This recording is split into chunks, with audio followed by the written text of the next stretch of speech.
Capital. In terms of the logic, what Marx is saying is that money is a necessary form of appearance of the commodity. So he is logically deriving the money form from the commodity form. Right? Yes, no, maybe? It flows straight from the difference he makes between the relative and equivalent forms. So dialectically, it is necessary, not functionally, on the one hand. On the other hand, one thing that I began suggesting to you last time is that the chapter is structured such that what emerges dialectically as a necessary form of appearance at the same time appears not to be the case. And I'll try and elaborate on that. But the way the chapter is constructed, you have the unfolding of the category, and at each stage, you have the veiling of the category which is unfolded. Let me try to elaborate, okay?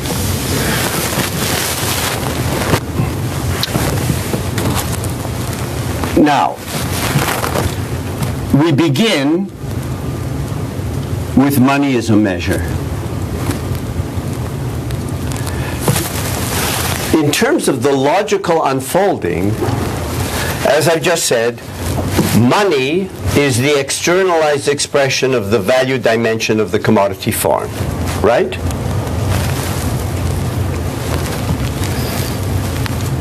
However, it appears not to be the case. There is a qualitative as well as a quantitative incongruence between value and price.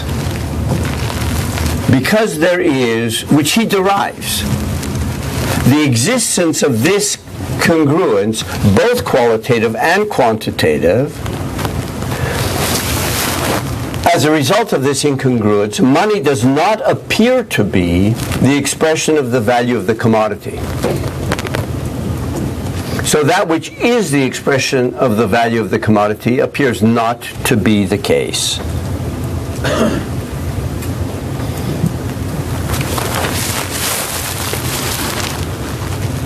The exact same argument formally is made in the second section of the chapter, which deals with the means of circulation. Right? Qualitatively, commodities appear to be objects which are circulated by money. Quantitatively, the sum of prices and the sum of value should be the same, according to Marx. Yet because of a number of factors such as turnover time, at any given moment they are not.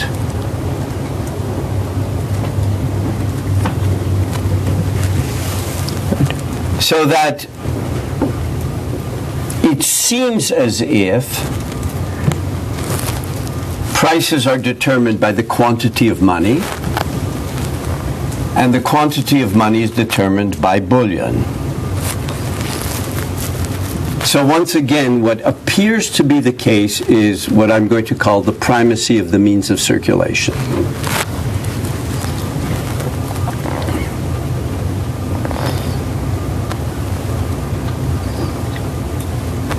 He carries this a step further than when he talks about coins. I'm just trying to indicate to you sort of what the logical flow of this chapter is.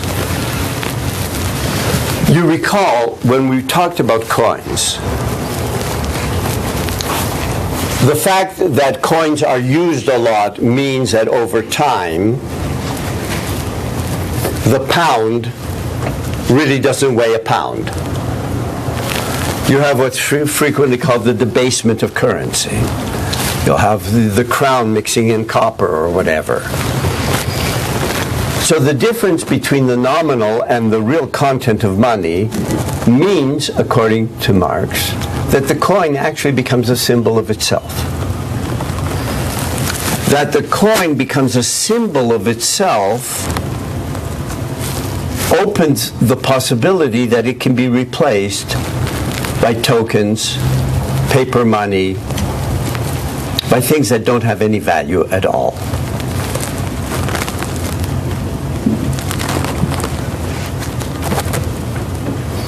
So, where we've gone so far is that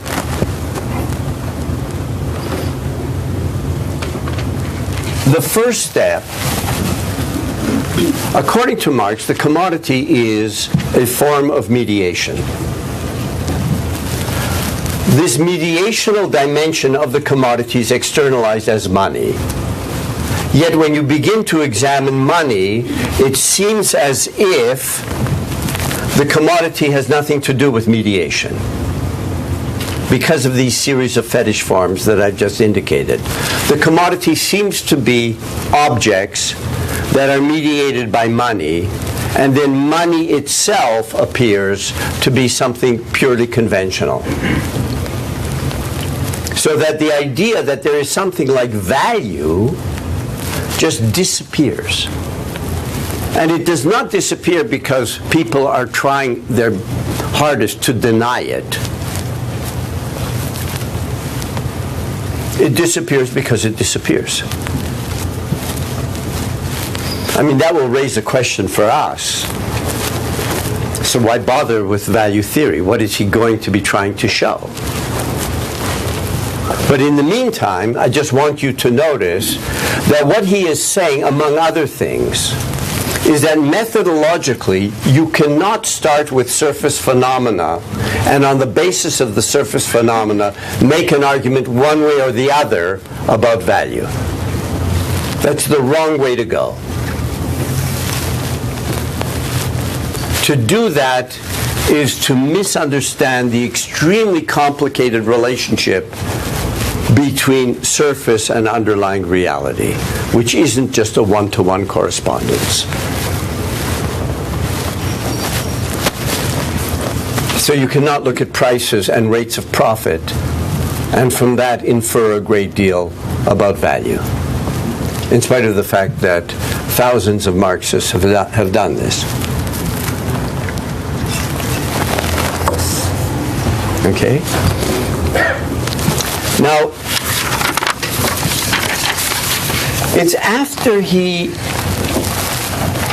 really establishes in the section on coinage that he establishes that the money itself, that is, the mediation itself, appears to be without any value at all. So the idea that value and mediation are tied disappears, because you can have a token of the coin. That is, a coin being a token of itself generates a possibility that you have a paper token, and from there you can just go to pure numbers, electronic money. There's no reason why you need paper for that. Okay. That sets the stage in the chapter for talking about the means of payment. Now, what is he trying to get at when he discusses the means of payment? He has already, and I forgot to mention this, he has talked about how the system itself requires a certain degree of hoarding. Right? Since you never just sell and buy immediately, but you sell without buying and you buy without selling, there's a temporal disjuncture. Right? And because of that temporal disjuncture, when you sell, what you're going to do, presumably, or what you should do, is hold on to whatever money you get for your sale that you then subsequently can use for whatever it is that you need. Right? It's not just a continuous flow.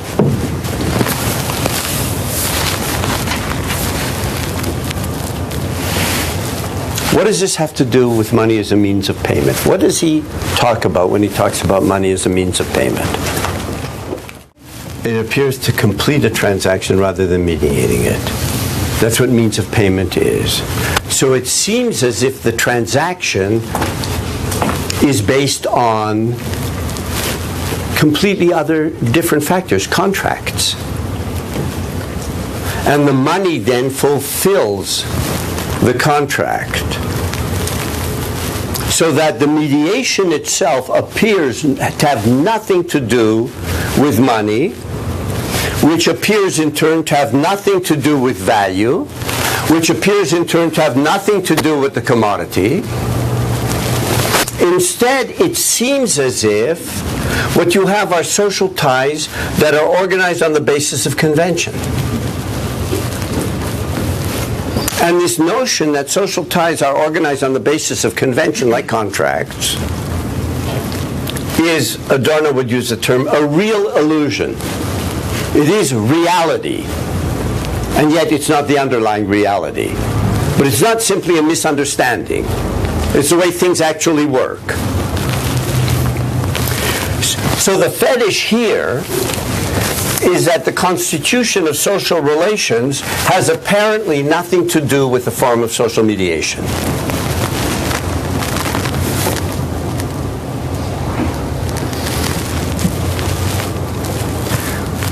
So in other words,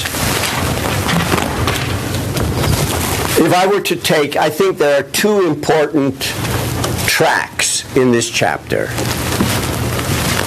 One of them I would characterize as the movement from commodity as mediation to the apparent dropping out of value as mediation.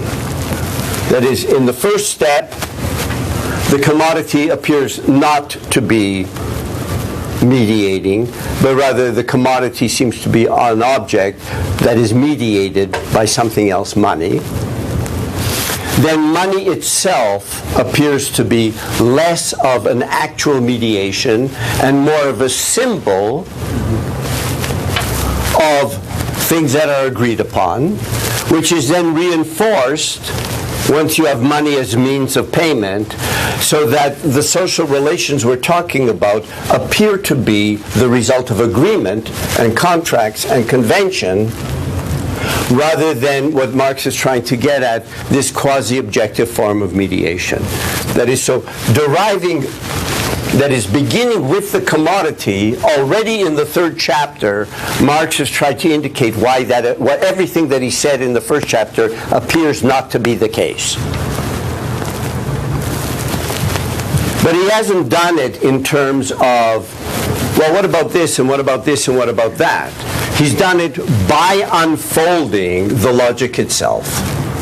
So each step of the logic covers its own tracks, as it were. Okay? There is a second track in this chapter that is going to be very important in our discussion of capital. And that is that, do you remember how he talks about exchange and he uses this very weird language? He talks about the transformation of material, of stuff, Stoffwechsel, being affected by a change of form, Formwechsel. Do you remember that? And what is happening, he says, is not simply that you take discrete object A, and for that you get a magic bean or a money or something which is discrete object B, for which you then go and you get discrete objects C, D, E, and F, but rather that what happens when you exchange and get money for it, that the value form of your commodity has simply changed the value has changed its form from being in the form of commodity to being in the form of money. And at this point, this is, I think, bizarre. And certainly if you're reading this as a positive economics, it's more than bizarre. It's, an economist who just spent too much time in Germany where they think of things in woolly-minded ways. It's not clear, succinct, short, and straightforward, as anyone who lives in the British Isles knows reality is.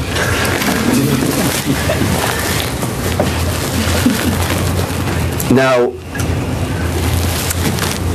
I'm going to just make a side comment here that I cannot justify yet. There's something about this idea of value flowing and changing its form that sounds a little metaphysical, doesn't it? Yeah. It does to me.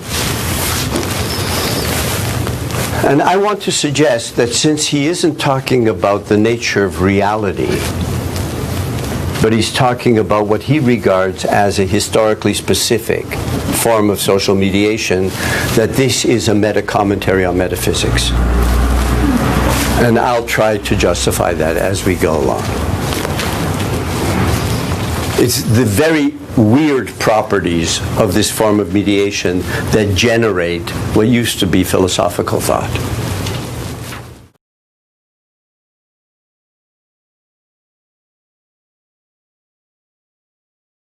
So, whereas in the first, the beginning point and the end point are qualitatively different from one another, unless you simply don't understand the concept and you take potatoes to market to buy potatoes. With MCM, the 2 points are qualitatively identical. So logically speaking, and this is really just on the level of this kind of logic, logically speaking, the difference between them is quantitative, is necessarily quantitative. And presumably, unless, again, you don't understand the concept, the M at the end is more than the M at the beginning. Okay? And this difference between the M and the M prime is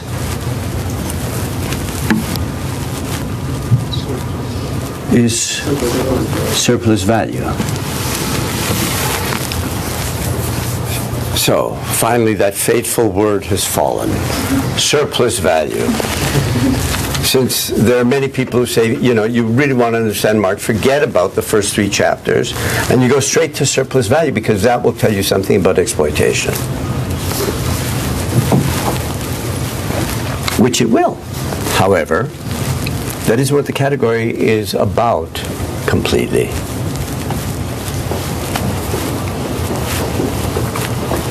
Because it is surplus. It's surplus value, not like surplus product, surplus money. Or surplus products. It's surplus value. And the rest of the book is going to, I'm going to argue, will depend on the recognition that the surplus is a surplus of value and not simply a surplus without further specification. You can have a theory of exploitation easily that doesn't rely on value theory. So the question is, if value theory is there only to prove exploitation, it's a losing proposition intellectually. You don't need it. So let's at least give me sort of the advance, sort of credibility capital, that maybe there is something else going on here. That's number one. Number two, you'll notice, don't you think it's very bizarre that you just have these simple little formulas, CMC, MCM prime? What do the formulas tell you, other than what we've already talked about? I mean, we don't have to repeat, the difference between the qualitative exchange and just the quantitative increase.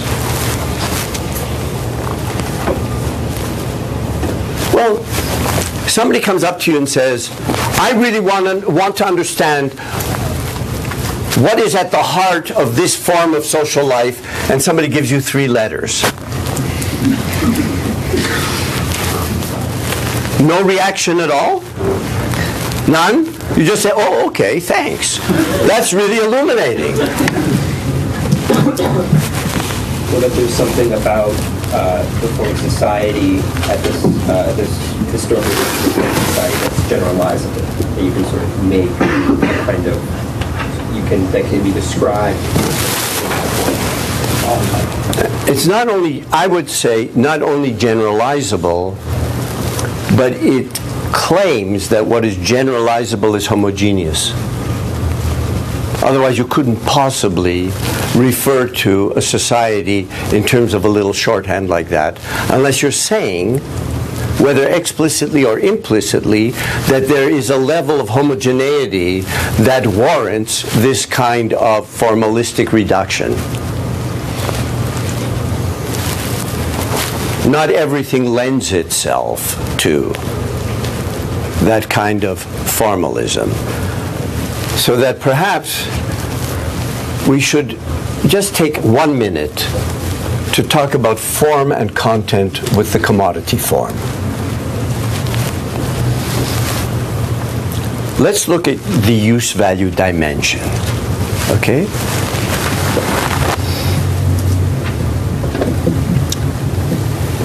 I would say that if you're looking at the use-value dimension, you would say that the use value has a form. That's usually the way you think of form and content.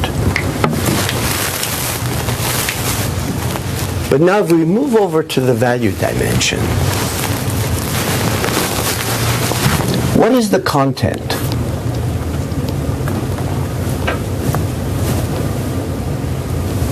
Well, he doesn't even use the word content. He uses the word content when he talks about use value. Do you remember he used the word substance when he's talking about value?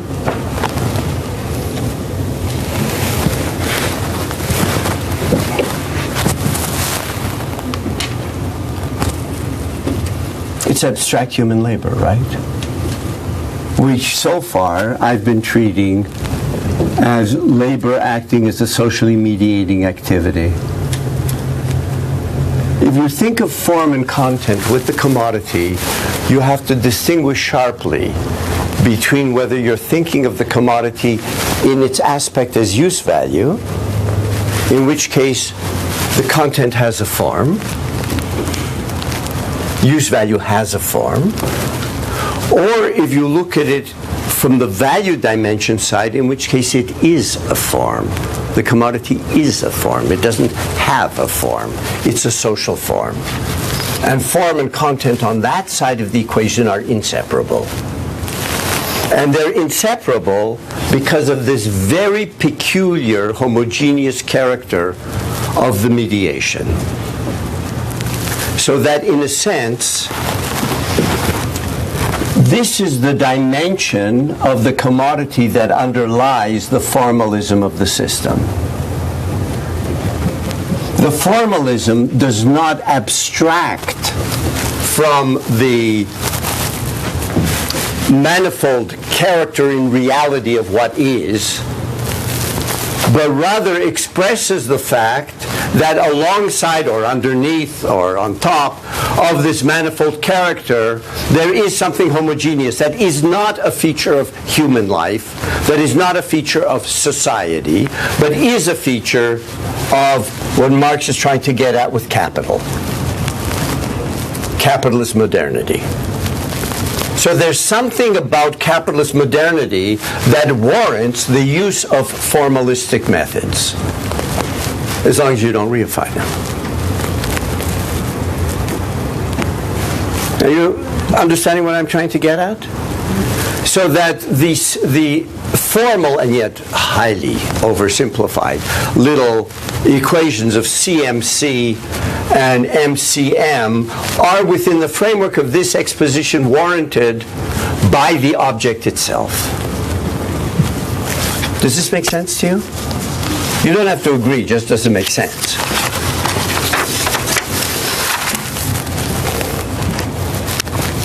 Okay. Now, as was said,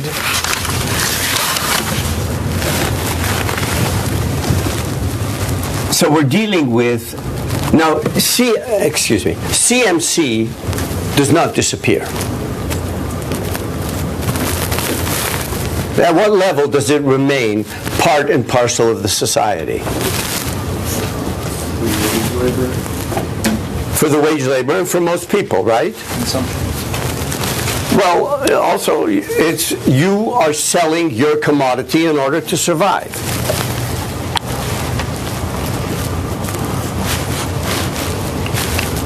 And if you sell it for a decent price so that you have, I don't know, a home or a car, rigorously speaking, it would be a serious mistake to refer to this as the embourgeoisement of the workers. Because what characterizes then the bourgeois? The capitalist here, just within this framework. I don't mean, don't rack your brain for what Baudelaire was saying about the Parisian bourgeoisie. They follow the MCM circuit. Right. They are the character masks of MCM prime, of accumulation. That's the condition for being bourgeois. It's not being conventional in your manners and, you know, kind of stuffy and not really aristocratic and not really a worker, sort of lost in middle space. All of these things are true, but they're beside the point. Okay? The point is that none of this is defined by consumption, as we will see very soon.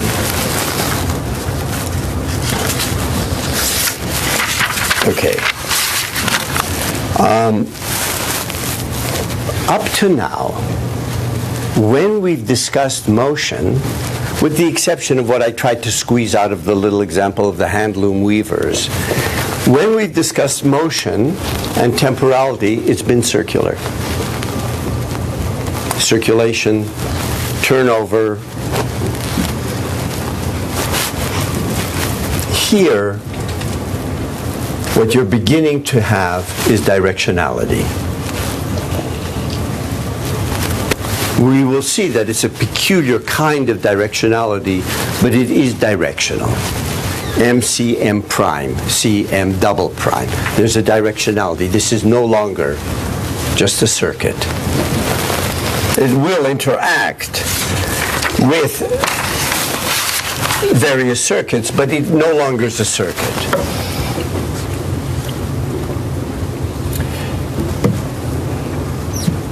So then Marx then says,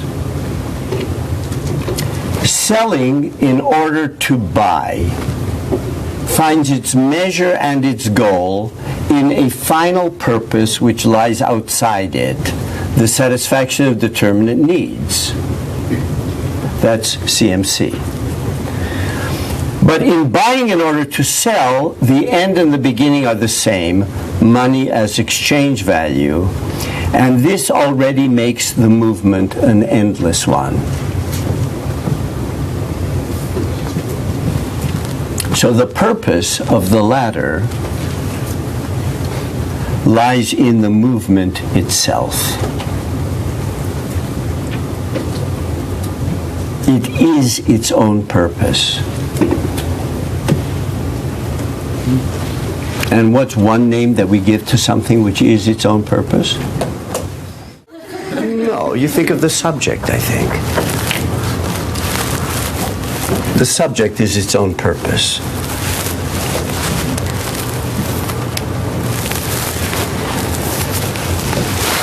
You'll notice that the theme here of this endless process was already, the ground was prepared for that in talking about hoarding. and in the contradiction of money, which is boundless and yet bounded. Now this goal, this purpose, is in spite of appearance, within the framework of Marx's analysis, completely separated from the needs and desires of the individuals. They can be functionalized for it, but the process itself does not come out of their needs and desires. It is self-valorization. So that what capital is, and we still don't know what this means, capital is self-valorizing value. This is an understanding of capital extremely different from most understandings of capital, whether in sociology or economics or anthropology. It's a very different use of the term. Not that the others are wrong, but this is just different. And what it's trying to get at is different than human capital and cultural capital and educational capital. It's very different from all of that. Okay, so now let's look at pages 255, etc. And this was talked about in the report, but I want to sort of repeat some of it anyway. What I'd like to do is give you a quote, not from Marx at first, but from the introduction to Hegel's Phenomenology. And I want you just to pay attention not only to the opacity of the language, which is not easy, but then we will compare that to some passages from this section of Capital. Hegel says, this is in the preface, according to my view, which must justify itself by the presentation of the system, everything depends on this, that we comprehend and express the true, not as substance, but just as much as subject. That's A. B, if you think that's opaque, the living substance is further that being which is in truth subject, or which is in truth actual, only insofar as it is the movement of positing itself, or the mediation between a self and its development into something different. The true is its own becoming, the circle that presupposes its end as its aim, and thus has it for its beginning. Now, you'll notice that as soon as we got into the circuit of MCM, the beginning and the end were the same, and Marx draws attention to that.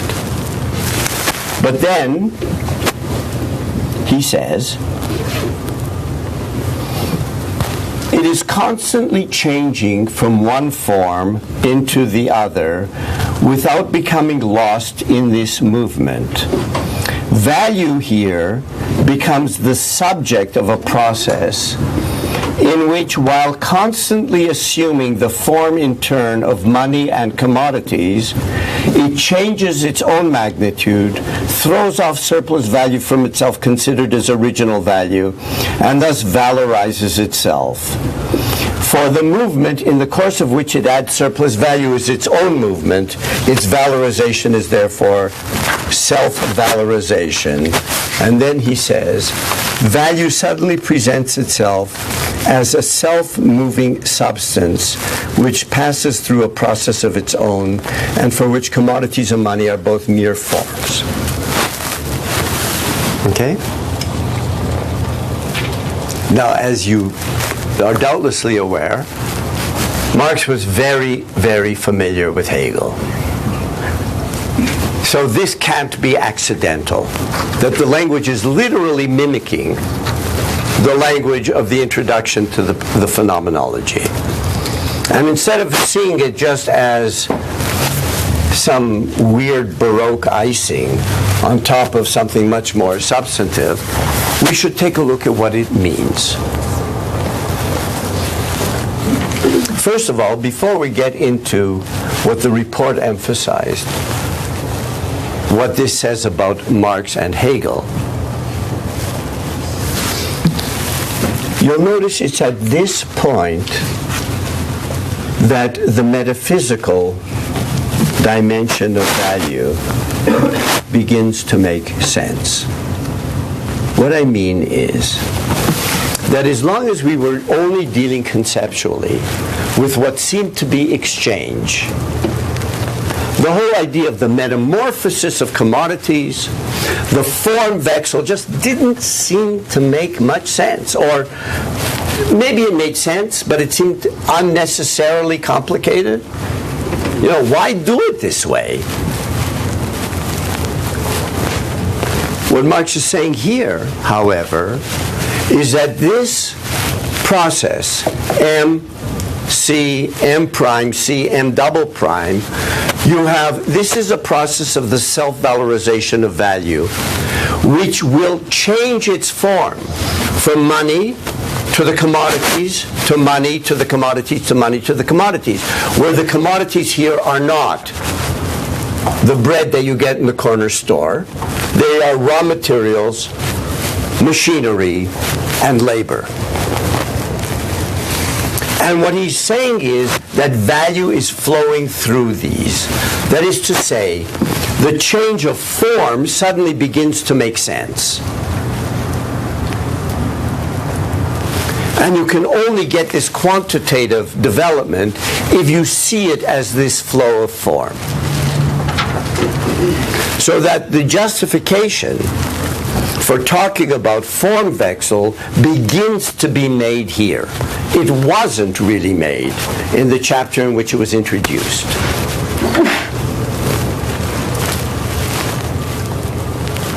So that as long as you're thinking of this simply as a static exchange, his way of describing it is really superfluous. It's unnecessary. You don't need it. But now you begin to see what he's getting at. And what he's trying to get at is what he regards as being the hallmark of modernity, which is this non-teleological endless process that he is referring to as the self-valorization of value. Does this make sense to you? So do you see, even if, do you see though how what comes later tries to justify what comes earlier? So that it's very different from an argument that starts with certitude and then just builds from that. So that Marx takes Smith's categories and he says that they do have some validity. Smith's mistake was to regard them as being transhistorical. By viewing them as transhistorical, of course, then Smith cannot understand why they're valid for modernity either. Now, I want to suggest that the book Capital is at the same time a critique of Hegel. And the critique of Hegel follows along similar lines. First of all, the nature of the critique of Hegel is really different than Marx's critique of Hegel when he was very young. Now, that the problem with Hegel is that he's an idealist. Everybody knows this. Hegel was an idealist, and you take him and you turn him on his head or on his feet or, whichever way is up. Because he doesn't know up from down. Here we have a very different kind of critique. Marx is taking the language that Hegel uses for the Geist, and he is describing the category of capital with that language. Okay, now if you're using language like a self-moving substance that is subject, On the one hand, what you're doing is you're trying to get beyond Cartesian dualism. That's fine. What else are you trying to do? Self-moving. Talk about that dynamic. You're talking about a dynamic, right? And as Lukács always points out, with Hegel, what theme becomes central then to philosophy? They then forget about it, but history.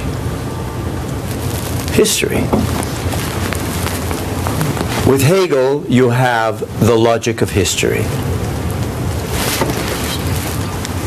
Once Marx says that capital is actually what Hegel was talking about with Geist, what he is doing is he's saying Hegel was right. There is a logic of history. Hegel was wrong. This is not a feature of the human condition. This doesn't apply to human societies. It is, however, a feature of capitalism.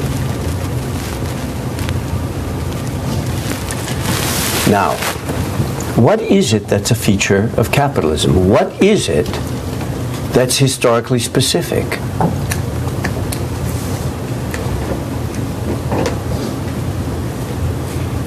See, look, the common understanding of Marx's critique of Hegel is that Hegel has all these idealist categories, and Marx, following Feuerbach, says this is bull.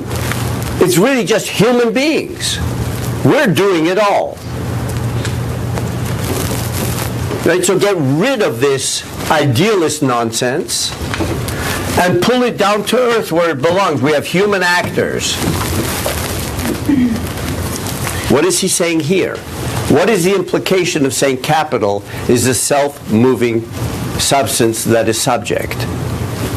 Lack of human agency in the dynamic. Lack of human agency in the dynamic. There are abstract forms that are characterized, among other things, by virtue of them being generative of a temporal dynamic. Now, these abstract forms are created by humans, of course. However, humans aren't the agents. I know this is a terrible thing to say. If humans were agents, there would be no historical logic. The existence of a historical logic is at odds, as the post-structuralists know very well, is at odds with the idea of human agency. However, here, we are not talking about a meta-narrative. We are talking about a structure. But it's a structure very different from the structure of structuralism. The structure of structuralism is synchronic, and change is diachronic and contingent. Here, the logic is the diachrony. The diachrony is actually the wrong word then. What is logical is the movement, not any kind of static structure. It's the exact opposite of structuralism. In a sense, what Marx is suggesting, and what he'll then try to show, but by referencing Hegel, is that a dialectical historical logic does exist, but that logic is not of history as such, but of capitalism, precisely because the social form has become a self-moving substance. Now, to come back, you mentioned species being, but to now reference the early works in a slightly different way, the independent existence of the form of social relations is alienation. right? Not the alienation by people of part of a pre-existing essence, I would argue, but the constitution of an alien, compelling, social other that results from the circumstance that social relations are created by objectifying activity. Humans create society with a capital S behind their own back. And here I agree with Adorno, who says that the word society really is valid for capitalism. Only valid. Only. That we just project a great deal onto other forms of human life. So what this means, though, and this I'm going to try to elaborate as we go through what seems to be just descriptions of how things on the shop floor look terrible. That capital really is the alienated other. It's not just a mystification. Capital is greater than the sum of its parts, but I cannot justify that right now. But what that would imply is that capital cannot simply be appropriated by the immediate producers. But we'll get to that. Because what it means is the question of the overcoming of capital goes much deeper than the question of the abolition of private property. It has to entail the abolition of capital. And capital and private property are not exactly the same thing. They're related. They are not the same thing. You can talk about private property without coming close to talking about self-valorizing value. It's the dynamic which is at the heart of this book. And because the dynamic is at the heart of this book, Hegel is very much at the heart of the book. However, it's Hegel... No, he's not turned on his head. It's Hegel turned around slightly. Because what becomes clear from his language is, as opposed to the way Lukács interprets Hegel's notion of the identical subject-object, it is not the proletariat. And it's not humanity. It's the forms, the social forms, which ties together with the whole idea of alienation. So in other words, if we're talking about these social forms that are abstract, and as we've seen time after time after time, do not appear to be social at all, then one of the things that Marx is saying here is that what is rational about Hegel is his idealism. Because those forms actually cannot be simply dissolved in terms of the actions of individual agents, whose actions are hidden from themselves and therefore they don't appear to be agents. In fact, they're not agents. Right? So it's the idealism that's rational. And a certain kind of inversion which now becomes irrational or reactionary.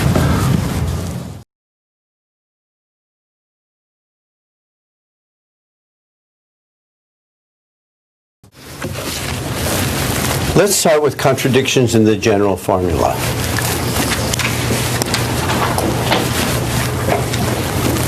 Right, and part of what he was talking about addresses a point that was raised earlier about merchant capital. Right? You always have to bear in mind that Marx is trying to talk about a society characterized as a whole by these forms. And whereas merchant capital can be generative of profit, it can't be generative of surplus value. Now what that means is that within the framework of what he's trying to do, surplus value is a category of totality. Profit need not be. So that the whole argument about circulation, in circulation, out of circulation, really does not refer to individual economic acts or transactions, but rather society as a whole. Okay? later on, I'm just going to mention something as a placeholder for later when we talk about the purchase and sale of labor power. It's very important to keep in mind that value isn't wealth, because it's at this point that it becomes very easy just to slip off that track and just to say this is a theory about how the workers are getting squeezed, period, end of story. It is a theory about the way the workers are getting squeezed, but that isn't the end of the story. Now, to come back to this section, or chapter 5, and this was a point I was going to make before, why here does he introduce Condillac? You can't base this on a theory of use value. Now, I want to take one step back and remind you of something, which is that in the first chapter of Capital, when Marx talks about that logically you have to imagine that all commodities have something in common in order to be commensurable, and from there he moves on to abstract human labor, I mentioned to you that what he doesn't entertain is the idea that what they all have in common is that they're all useful. So why couldn't you do a metric based on utility, which after all was then done? Right? I believe it's called marginal utility. Yet here, at this point in the exposition, is the point at which he even refers to theories that would try to base everything on utility. Why here and not at the beginning? Is it because he's like me and he kind of forgot? And then he said, oh, yeah, I forgot. What I had meant to mention in the first chapter is... Probably not. So, I want you just to think about this for a second. This isn't a guessing game. I just want you to think. What is it that we're talking about here in the chapter where we're first being introduced to capital that we were not talking about as overtly in the first chapter of the book? So once you're talking about self-valorizing value, and this is what you say capital is, you are talking about a dynamic. I want to suggest to you that the real argument against a theory of utility is not on the basis of exchange, but on the basis of dynamic.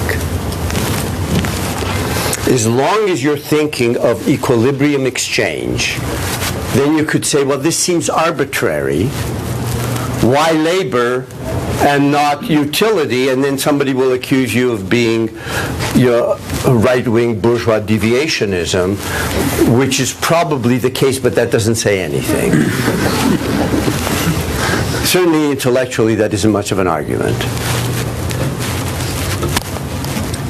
Right? I'm trying to suggest that for Marx also, it's by no means self-evident as an indubitable truth that value is a function of labor and labor time that only begins to be clear once the issue of dynamic is introduced. And the next 300 to 400 pages are about the dynamic. And I think it would be a great challenge for anyone, I could be wrong here, but for anyone to try to theoretically reproduce that dynamic on the basis of a theory of utility. So if you understand that the real object of this is not exchange and is not exploitation, but is dynamic, then it also makes sense why it is only here that he introduces use-value theories. And not in the, he doesn't engage in a debate with use-value theories in the first 2 pages, he wouldn't have had a leg to stand on at that point. Does this make sense to you? So that schlepping in poor Condillac by the hair here isn't contingent. There's a reason for it.